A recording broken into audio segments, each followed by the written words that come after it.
Hey guys, welcome to another episode of American Overwatch. Last night, I had the joy of watching 3 hours of misery, um, listening to the Democrats debate.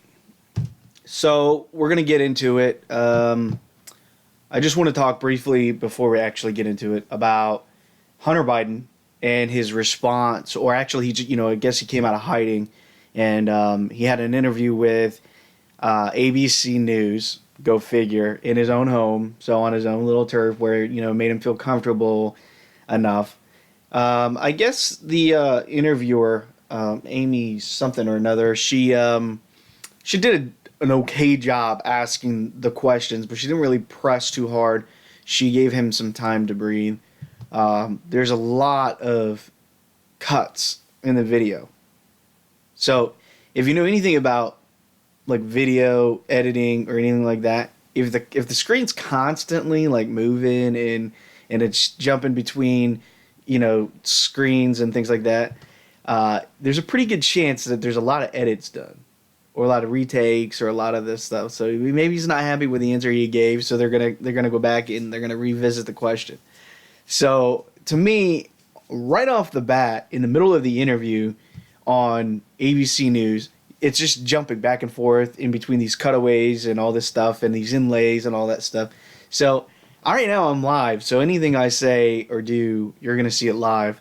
And I don't think I don't know. It was just very concerning to me. So his responses are just, they're so disgenuine, ingenuine, disgenuine. They're not real. They're so scripted, and it doesn't even. He's nervous about the answers he's giving. They seem rehearsed, and more importantly, they don't seem realistic at all. At all, guys. You mean to tell me Hunter Biden has business in China? He flies to China with his father on Air Force Two, and at no point do they both have a conversation about his business in China. No, not happening. And I will also say that at no point does Joe Biden have any conversation about his official government business in China? No. They're conversing about what it is they're both doing in China. Okay?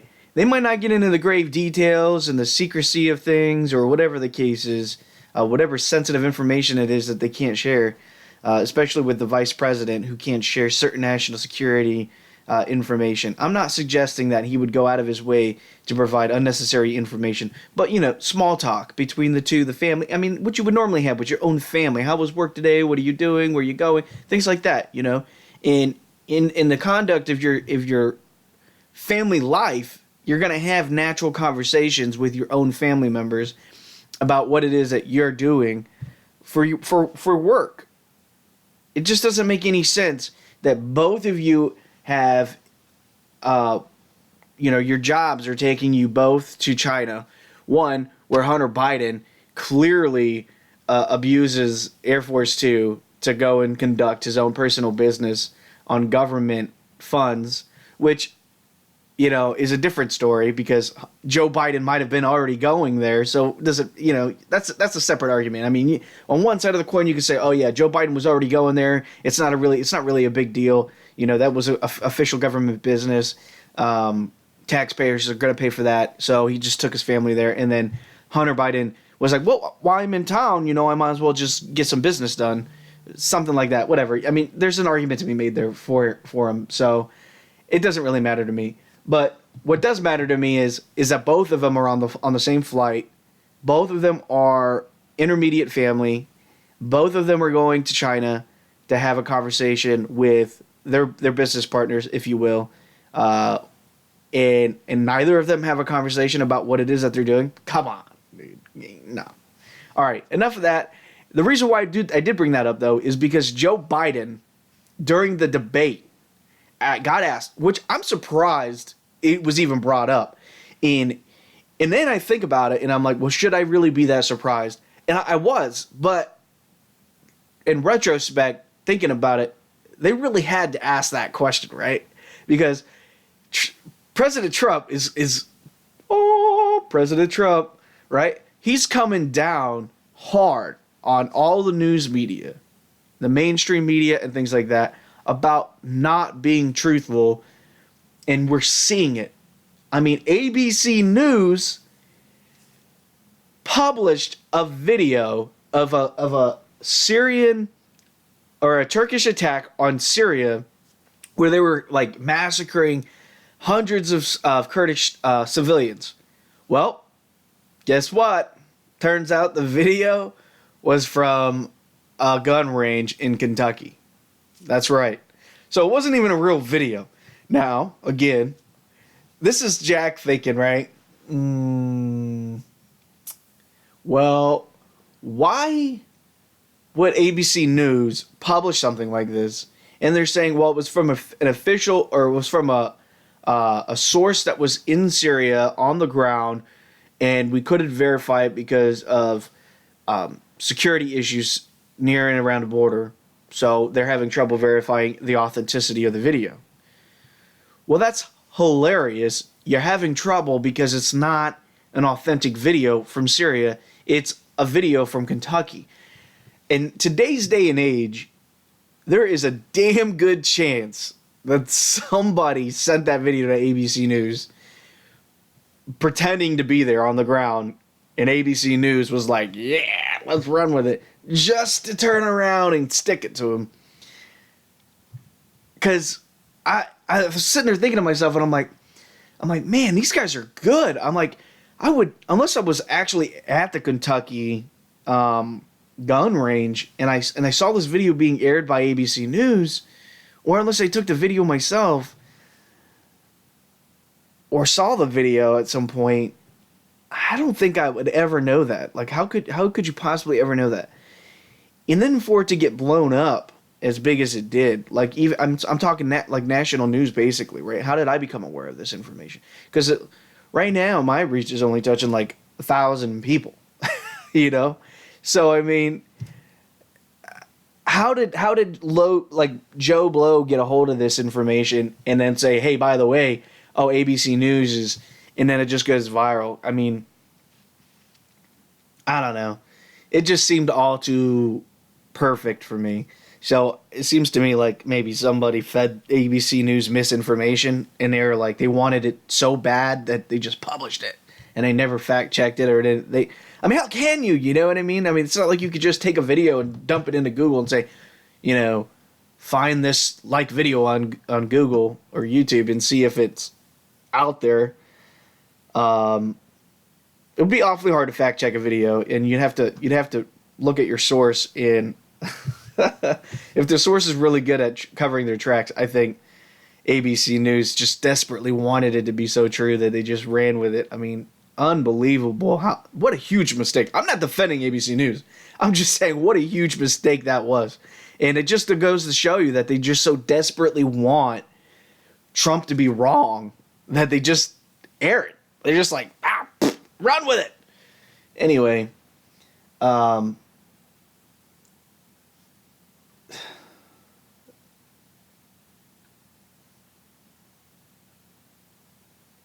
don't know what's going on. I don't even know if I'm still live. Looks like my thing is getting messed up here. So I'm gonna continue going with it. If it's messed up, I'll just have to redo this. So anyways, the Democratic debate was it's what you would expect from the Democrats.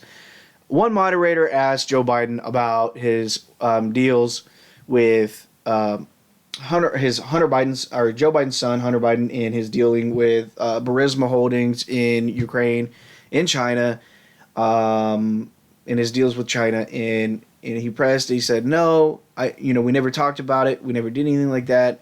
There's no corruption. And then he says, stop focusing. Basically says, stop focusing on me and just focus on Trump. And that was it. That was the end of it. No other Democrat on the stage brought up anything to do with Joe Biden or any kind of corruption case. Hunter Biden, nothing. Not a soul said it at all.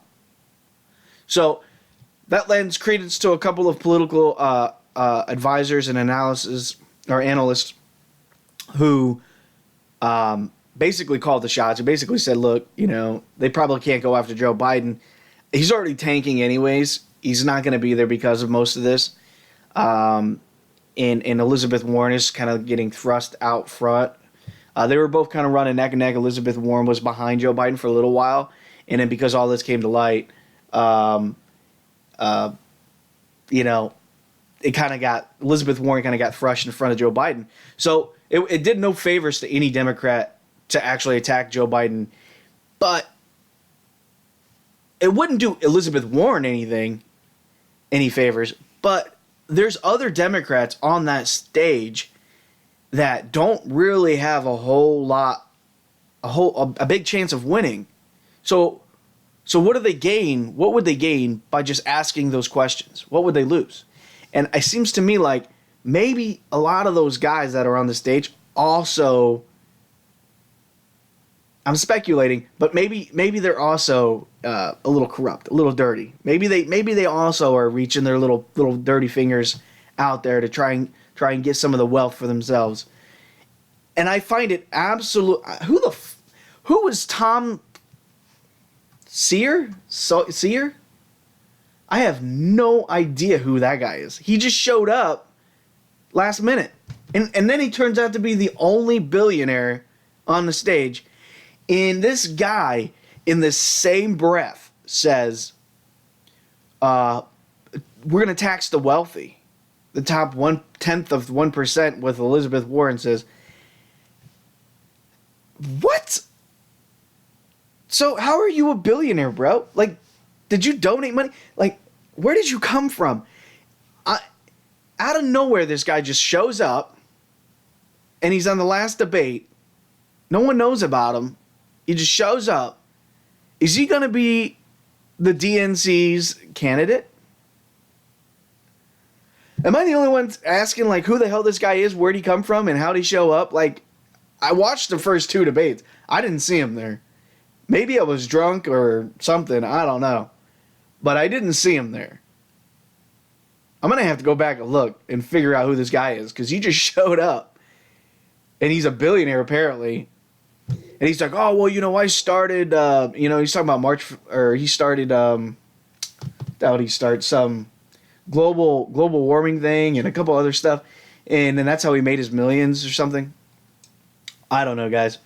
What I do know is that he showed up out of nowhere, and I would not be surprised if the Democrats peddle him and try to push him to be the front runner. He said in the debate, I'm the only billionaire, and I'm the only one that can stand toe-to-toe and talk business with Trump and call him out on his bullshit, basically, is what he said. Well, that might be true. I don't know who you are. You show up last minute. I guess there is, roughly 13 months between now and the election. So we'll see what happens. But I think you might hear first from American Overwatch. I think this guy Tom is been thrown in the mix because Joe Biden was basically the moderate Democrat, and he's got no shot at winning now because Trump basically just shot that down. And most moderate Democrats do not want a socialist in power, like Elizabeth Warren, who self-identifies as a capitalist. I love using that phrase now. Self-identifies as a capitalist, but secretly is a socialist. Isn't that hilarious? That's the irony in that is so funny. However, Bernie Sanders just blatantly says, I'm a socialist. So at least they give him that respect. He's like, no, I'm going to call it how it is. I'm a socialist. I'm going to raise your taxes, but at the end of the day, you're going to pay a lot less because you're not going to pay any copays or anything like that. I could respect the man for that. So he's going to say, I'm going to raise your taxes, but there's going to be a lot less cost to you overall because you're not going to pay X, Y, and Z. When Elizabeth Warren was asked that, she just flat out did not answer if your taxes were going to go up. She just said your costs are going to go down. That wasn't the question. And the question, I give it to Anderson Cooper. I think it was Anderson Cooper, or maybe it was the other guy from the New York Times. By the way, do not mistake this. Don't like any of them.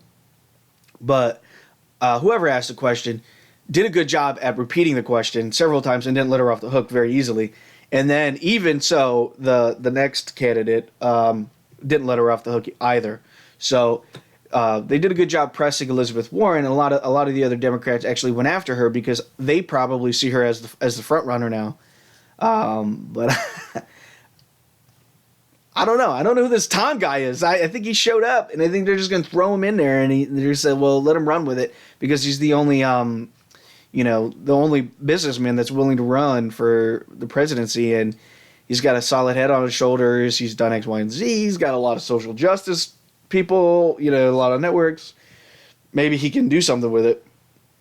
It's going to be interesting. I think he's going to be the candidate because he came out of nowhere. It's a lot of assumptions, a lot of speculation, but it's just really strange to me that he just came out of nowhere. Overall, guys, I think the debate was completely and utterly a 3-hour waste of time. And I'll tell you why. There's 12 candidates on the stage. 12 of them. Unbelievable. Like, we're getting the crunch time, guys. 13 months from now.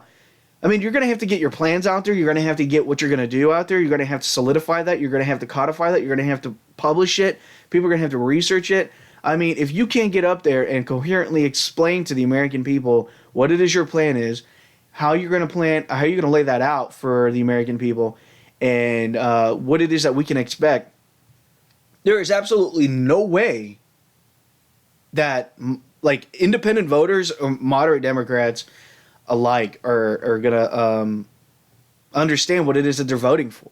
And now they might just vote for you because they hate Trump, and that's not okay, but that's their prerogative, and that they might do that.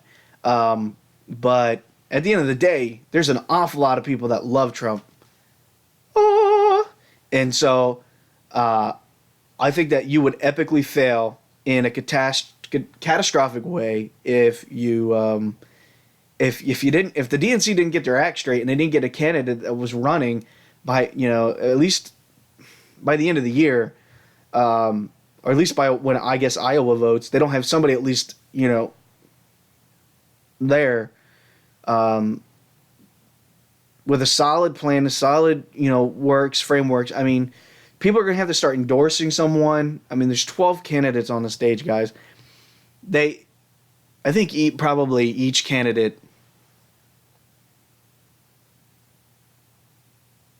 I'd have to say probably each candidate had maybe, between the breaks and stuff, maybe 15 minutes to talk.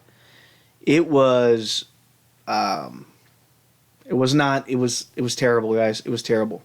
Andrew Yang, it's sad because he's got a solid head on his shoulders. He seems like he's a little bit of a moderate. He's got a lot of progressive ideas. Okay, Pete Buttigieg, whatever the hell, how do you say his name?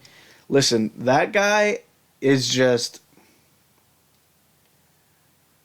something about him just really irritates me. You watching him on stage is like he's like an Obama wannabe. He talks like him. Let me be clear. They all say that. Let me be clear. Look. It's just the mannerisms and the way they rehearsed. It was like they took what President Obama did, and they were like, okay, how did he speak to the American people? What did he say? How did he say it? And then they just stood in front of the mirror and they just rehearsed it. And make no mistake, all these guys get these questions and they get these talking points way ahead of time, and so they got all these scripted responses and things like that. It's just, and how they deliver it is probably raw, even though they rehearsed it. But what they're saying is they already know what they're saying before they even get on camera. So there's nothing live about it, guys. It's just the questions are live and the responses are live, but everything behind the scenes is totally 100% scripted. So the debate was actually, in my opinion, just 3 hours of wasted time. There's too many candidates on stage, way too many. Not enough airtime, not enough time for these guys to get out their plans, how they're going to do what they're going to do. Ask those hard questions to really set the stage for a strong candidate. And that's the biggest problem I think that the Democrats have, is that they don't understand. They don't understand which direction they want to take the party. They don't understand if they want to take the party hardcore left and dive off the deep end of the socialist realm, or if they're going to stay more moderate. And I think Trump's going to win for two reasons. I think he's going to win in 2020. Predominantly, I think he's going to win by a landslide because of these two reasons. The first is there's just too much success in the Trump administration for Trump supporters who supported President Trump. I don't think he's lost that many supporters. In my opinion, I don't think he has. He's probably lost a few who didn't know Trump before and then thought, what he said, a lot of what he had to say was accurate, and that people are just sick and tired of the constant bombardment of fake news sources and fake, news coverage. But he hasn't lost a lot of supporters. And the second thing is, with the whole draining the swamp thing, especially now, and the corruption that he sort of uncovered and brought to light, is detrimental to Joe Biden, who was the front runner and the only moderate. And that tells you a lot there. He's the moderate. He's a front runner. He's the moderate. He ran off the back of Obama. 94% of approval rating for President Obama. And he's riding off his coattails in success within the Democratic Party.